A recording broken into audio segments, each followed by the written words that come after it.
Hey guys, what's up? ScammerRevolts here, or Tech Revolts. This channel is Tech Revolts, so Tech Revolts here. And today I just wanted to do a little bit of a short video explaining refund scams. So, if most of you don't know, most of the videos I do on my channel are refund scams, including my most recent video. And the biggest question I was getting asked is, why did he give you his ID and password? Why in these videos do they let you log on to your video? I mean, not my video, onto their computer. Why do they let you log on to their computer? So, let me just kind of explain. I'm just going to kind of explain how a refund scam works, and through explaining that, also explain why in these videos they let me go on their computer. Okay, so here I have two posts from about refund scammers, and I've got the messages that they leave here on people's machines. So the first one, so there's two, I guess, mainstream different types of refund scams. The first one is they'll call you, as you can see in here, they'll say, oh, you have an auto renewal on your computer protection or your subscription for computer security or something like that. And they say this is going to be taken out of your account. Please call if you want to cancel a subscription or go through with the auto renewal. And after that, once you get connected to them, they're just going to make you log into your bank account, and they're still going to do the same thing. They're still going to take the money from you, except when you're doing the auto renewal, in your mind you're thinking, okay, I'm actually paying them this time. But when you're doing the refund, you're thinking, oh, I'm getting money back. That's not actually what's happening.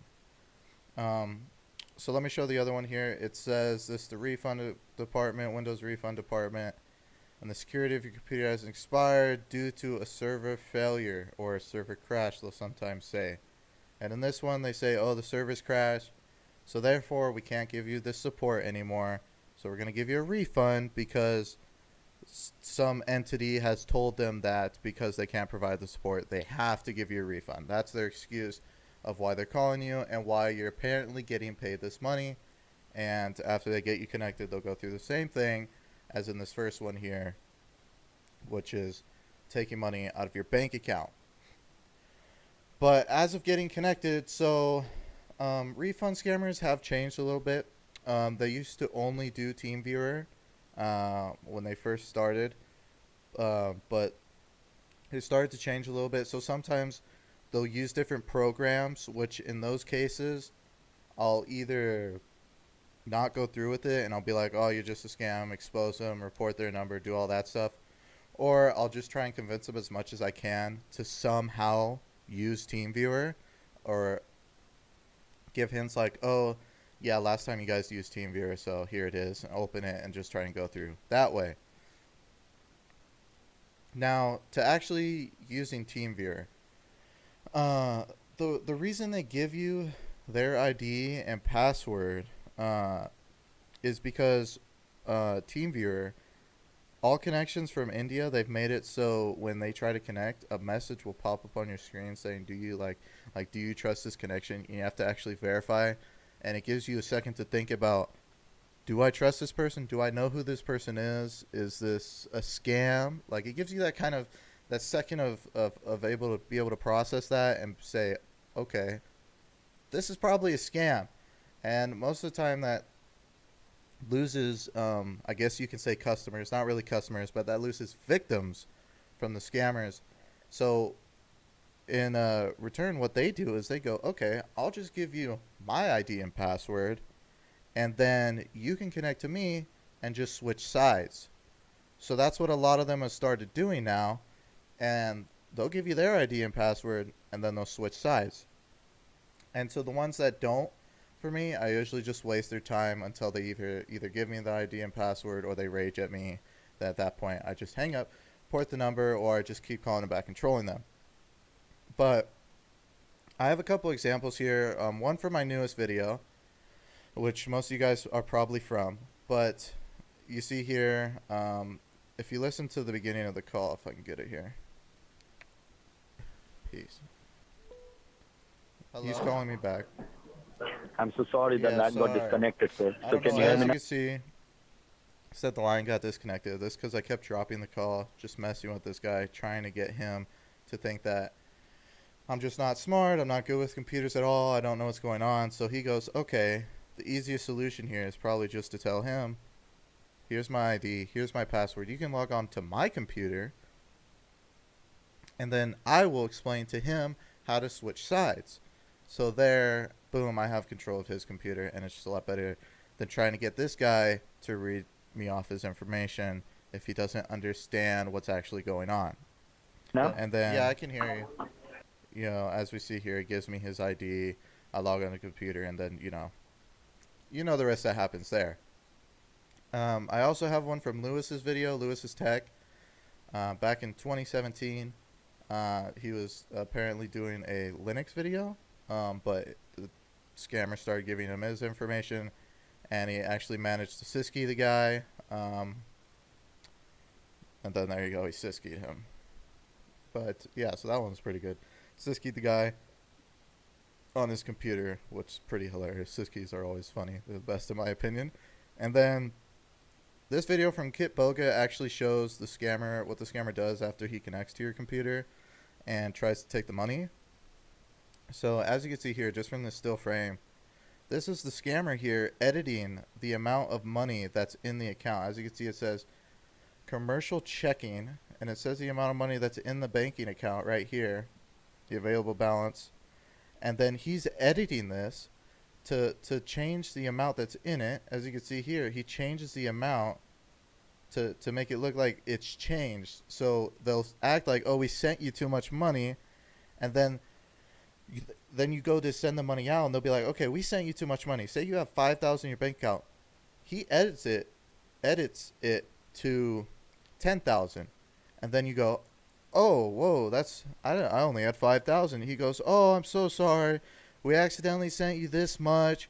We're going to take this much out. And say he wants to take $5,000 out. That's all the money in your bank account, and you don't even know it because he's done this here. He's edited this, and when they do this, they black the screen out so you can't even see it. So he edits this so you can't even tell, the victim can't even tell that it's been edited. They think, oh, I just got a bunch of money in my account. So, this is just, it's a horrible scam because then they send the money out. This person has no money in their bank account. Most of the time, these people don't even know what happened. They don't even get what happened. And then when by the time they realize there's no money in my account, they call the bank. They can't. So most of the time, they can't even explain to the bank what happened. They just say some guy called me, and I don't know where my money went, what happened. Like, they don't even know what happened themselves. So it's like, it makes it that much harder for the person to get their money back. Most of the times, though, I do have confidence in the banks that, and the workers that work there. I hope that they can understand and realize, oh, this person just got scammed. Let's get their money back. But there are times when that just doesn't happen. And it just totally fucks over the person because all their money's gone now, and it just fucks them over for the rest of the month. How are they going to pay their rent? So, refund scams are just horrible. They're the worst scams ever. I mean, every scam is horrible, but this one where they actually log it in your banking account and like taking the money out of your bank account, compared to a tech support scam where you're just paying them $2.99. Yeah, that's a fuck ton of money for something that you don't need. But this one where they're literally draining your account, it's horrible. And also, I want to explain another thing. In the videos, when I go and I click disable remote input, you might be able to see it here. I'm going through and I click disable remote input. When I click that, it basically makes it so they can't use their keyboard or mouse. So they can't go down here and click the X on TeamViewer. And I can just, as I did in this video, Siski, or not Siski, in this one I deleted their files. So yeah, and they're not able to do anything about it. So, yeah. But yeah, that's pretty much it. That's what a refund scam is. It's a fucked up scam. It's horrible. These guys are pieces of shit. They're totally fucking people over, and it's horrible, and I think it needs to stop. Yeah, but other than that, I hope you guys found this video informational. I hope it helped you kind of understand what's going on in these videos. Um, and yeah, most of the time, these videos that are cut down from maybe like a 2 hour long call of me just trying to get into these guys' systems through TeamViewer. So, I have to edit a lot down and take out a lot of video to make it enjoyable. So that's why sometimes they'll just start off when I connect to them, because I get comments like, oh, why leave this part in? It's kind of useless. So I started editing those parts out to make it a little bit more enjoyable for the viewer, and so you guys can have a better time watching it. And also in those videos, most of the time I'll have a link in the description to the scammers to a post I made about the scammer, like this one. I made a post about this scammer, his number, the message they leave and stuff. So yeah. Other than that, that's pretty much it for this video. I'll have the links to these two videos and these posts and my video in the description below. Yeah, other than that, I hope you guys found this informative. I hope it helps you understand what this scam is a little bit more. Yeah, but other than that, I hope you guys enjoyed. I've said that like 20 times now, but I hope you have a beautiful day, and I'll see you guys next time.